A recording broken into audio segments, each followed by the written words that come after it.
Special moves, something that all great shonen anime have, but nothing does quite the same as JJK. Most special moves like Naruto's Rasengan or Tanjiro's Hinokami Kagura would be what JJK calls a cursed technique, but that's the beauty of JJK. It takes it one step further. Domain expansions are normally self-contained environments created by sorcerers using their cursed techniques. They are extremely advanced techniques, so not nearly everyone has one. As a matter of fact, there are only 15 of these in the entire series, and that number itself is kinda pushing it. You'll see what I mean here in a minute. So, it just makes sense to talk about the one domain expansion without an actual name first, right? The special grade curse that we see Mei Mei and her brother fight in Shibuya actually uses a domain expansion against them. I'm gonna call it the graveyard domain because that's essentially what it is. It's a traditional domain expansion enclosed by a barrier with the interior being that of a graveyard. By the way, naming a domain expansion is not essential for the creation of the domain expansion, but using hand signs are. It's one of those weird rules. One must make hand signs for their domain, summon the cursed energy to use it, and then funnel this cursed energy through their cursed technique to properly use the domain. We see a finger bearer try to use a domain expansion earlier on in the show, but he does this without using a cursed technique,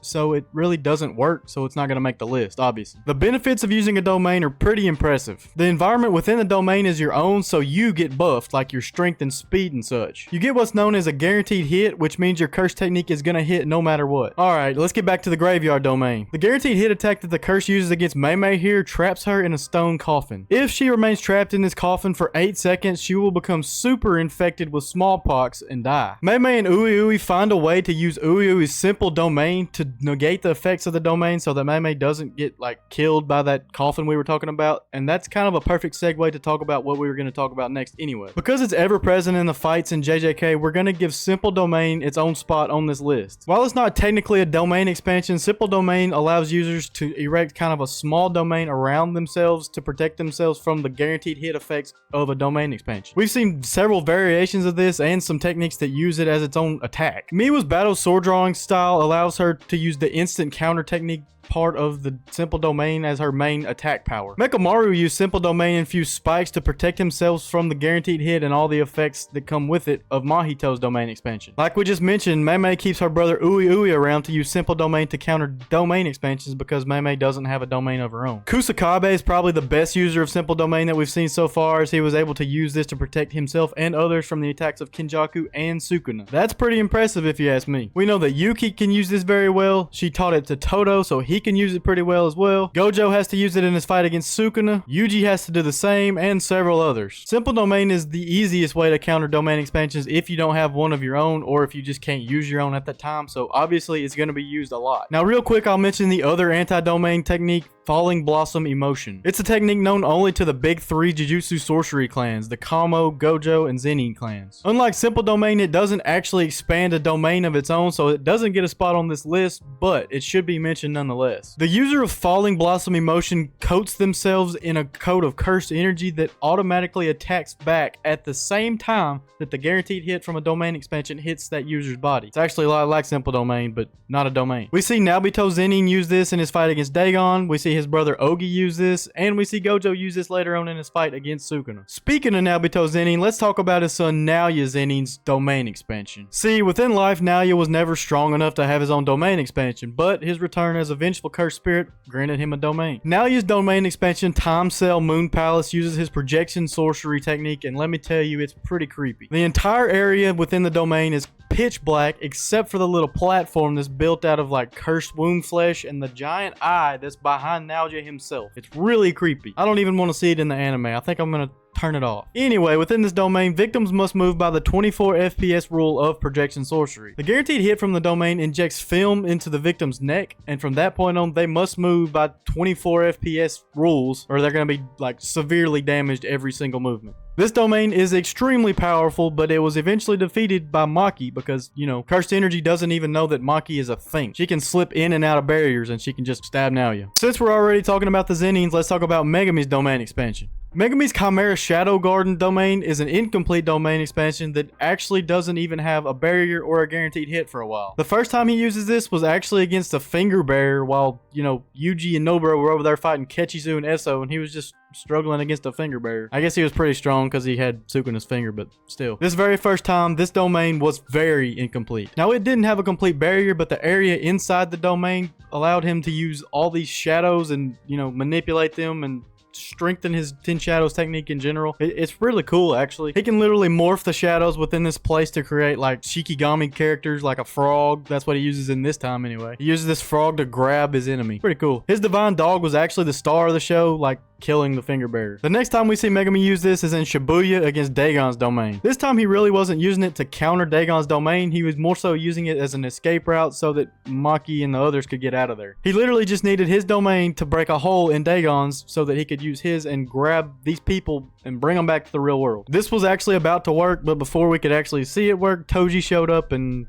made mincemeat of Dagon. Megami uses this one more time in his fight against Reggie Star. Since his barrier still isn't complete, you would think he would have worked on this by now. He actually uses the walls of the gym in which him and Reggie are fighting as a barrier. This means that since the barrier still isn't all his own, Megami still doesn't have a guaranteed hit attack in his domain expansion. So you're probably wondering, if it doesn't even have its own barrier or a guaranteed hit attack, what good is it going to do against somebody strong like Reggie Star? Well, I originally would have agreed with you. It's pretty cool and all, but kind of worthless. Worthless isn't the right word. I think I should use pointless there, because it's not worthless. It's still gonna boost Megami. Anyway, it's explained that even though he doesn't have like a guaranteed hit, it's gonna boost his 10 shadows technique very much so, and it boosts the potential of all of this to 120%. Basically, it gives Megami more shadows to work with, and it gives him the same effects as if he just hit a black flash, the 120% of the potential. The coolest part of this all is the shadow clones, like actual shadow clones, unlike Naruto shadow clones. Anyway, that he gets to create. They absolutely jump Reggie. Megami summons the Max Elephant to crush Reggie, and the fight's pretty much over. So all this to say, Chimera Shadow Garden is pretty powerful as it is, but how powerful could it be if Megami perfected it, or if Sukuna figured out how to use it and he perfected it? I don't know.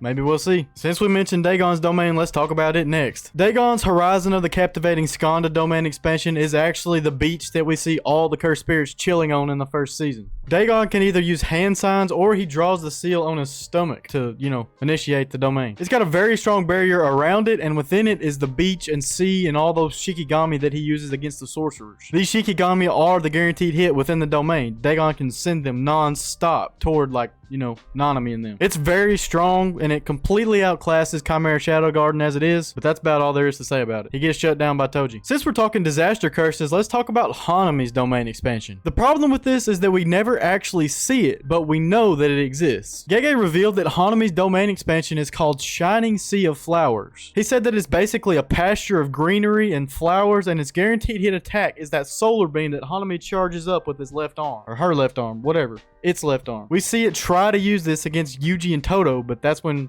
Gojo showed up and ruined its fun. I mean, we saw the solar beam charging. Now, I did give this an entry even though we didn't see the actual thing, but that's because we saw him charge it up.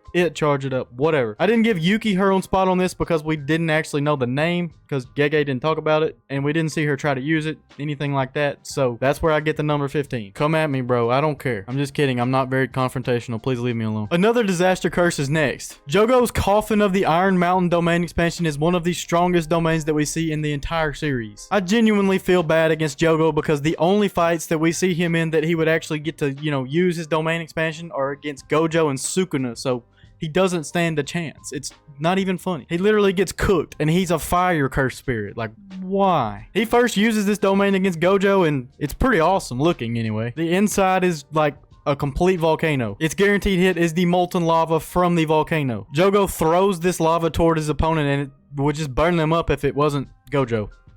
Yeah, Unlimited Void completely outclasses it. It happens. Let's finish off the disaster curses by talking about Mahito's domain. Mahito's self-embodiment of perfection domain expansion is one of the scariest attacks in the entire series. If you get trapped in Mahito's domain, good luck. He instantly touches your soul if you're trapped within the domain expansion, so he's basically guaranteed to use Idle Transfiguration on you. And if that happens, you're dead. Not necessarily, Toto chopped his arm off. We're going to talk about that in a second. We first see him use this against Nanami, and as soon as he was about to use his guaranteed hit, Idle Transfiguration, Yuji breaks into the barrier, and that's not good. Not good for Mahito, anyway. Mahito was forced to touch Sukuna's soul, and Sukuna, cooked him. Next, he tried to use this against Mechamaru, but Mechamaru used that simple domain spike I talked about earlier to negate these effects. Next, we see him use this against Toto for 0.2 seconds, which was just enough time for him to touch Toto's hand. That's not good. Because Idle Transfiguration was about to blow his entire body up, Toto chopped his arm off at the elbow so that he lived. This was devastating for us and Yuji and Toto, obviously, and there's nothing really you can do about it.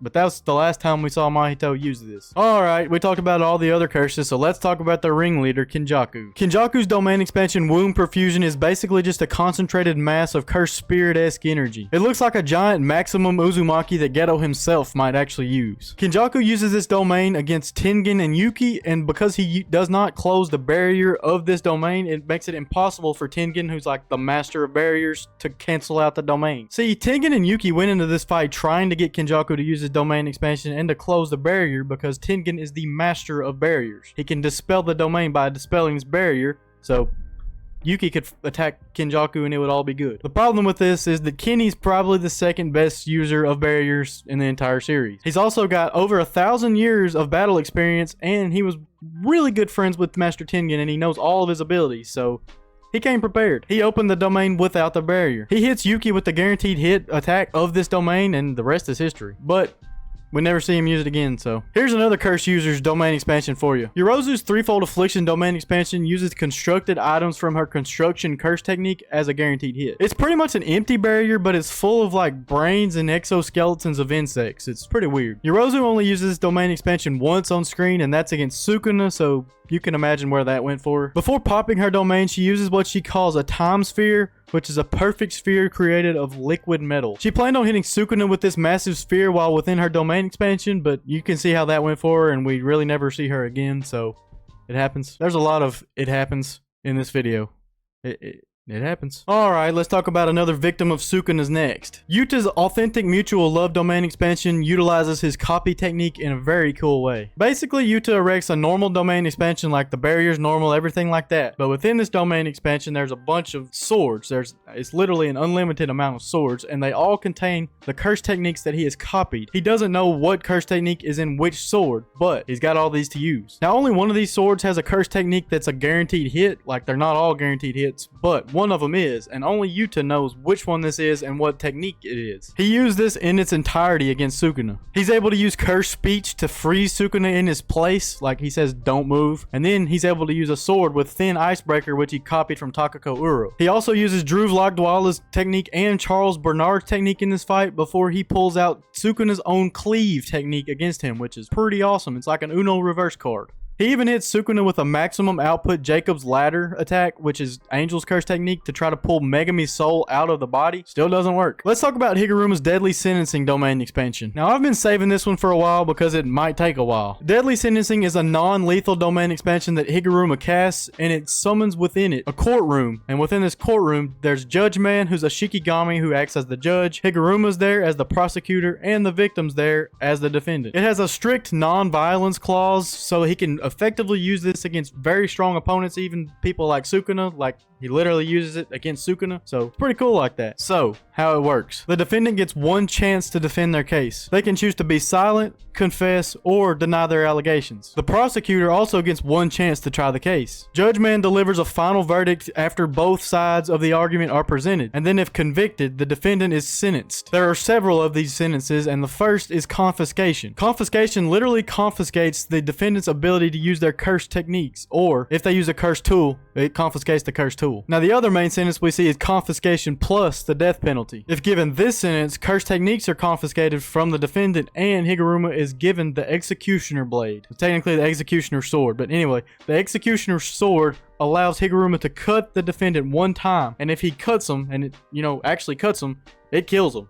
They're dead. Higuruma tries to use this against Sukuna, and he does get confiscation plus the death penalty, but confiscation confiscates his cursed tool instead of his cleave and dismantle. So you can see how well that's going to work out for Higuruma there. Now, there are also some different rules regarding like retrials and some different legal stuff there, but I'm not going to go too deep in the weeds. Let's talk about another Culling game player's domain next. Hikari's Idle Death Gamble domain expansion is one of the strongest abilities that we've seen in the entirety of JJK. It is super hard to explain, so I'll just give you the basics here. The guaranteed hit effect is simply the transferring of information into the victim's head about how it works. Hikari's goal is to hit the jackpot. He's basically playing a slot machine or pachinko game where he needs to line up 3 of the same images to hit the jackpot. After he hits the jackpot, his domain expansion goes away for this amount of time, the 4 minutes and 11 seconds, to give him the time to fight with all these buffs. After the timer runs out, he can immediately pop the domain expansion again and go for the jackpot. This is one of the most broken abilities that we've seen in JJK other than, you know, Sukuna's binding valve crap. But anyway, there's a lot of rules and regulations and everything else within this domain expansion, but I'm not even going to attempt to explain them because a lot of it's just Japanese pachinko stuff and that goes way over my head.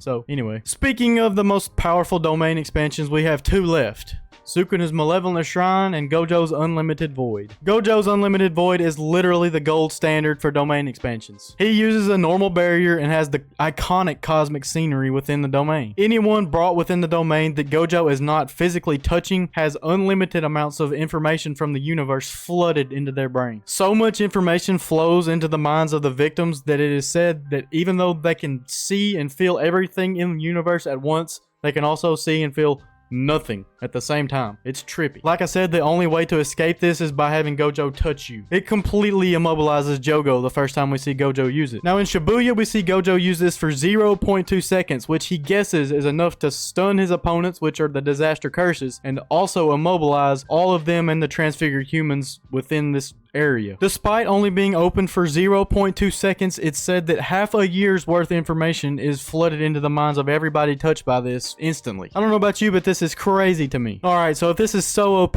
how did Gojo lose in a battle of domains to Sukuna? That's where it gets complicated. Gojo uses Unlimited Void 5 times in his fight against Sukuna, but Malevolent Shrine proved to be the perfect counter to it. It just completely shreds Unlimited Void. I really think they were kind of a perfect match there. Gojo did not lose to Sukuna. Gojo lost to Maharaga, and I'll die on that hill. I may actually make another video about that because it still makes me mad that people think that Gojo's that far behind Sukuna. Anyway, you knew it was coming.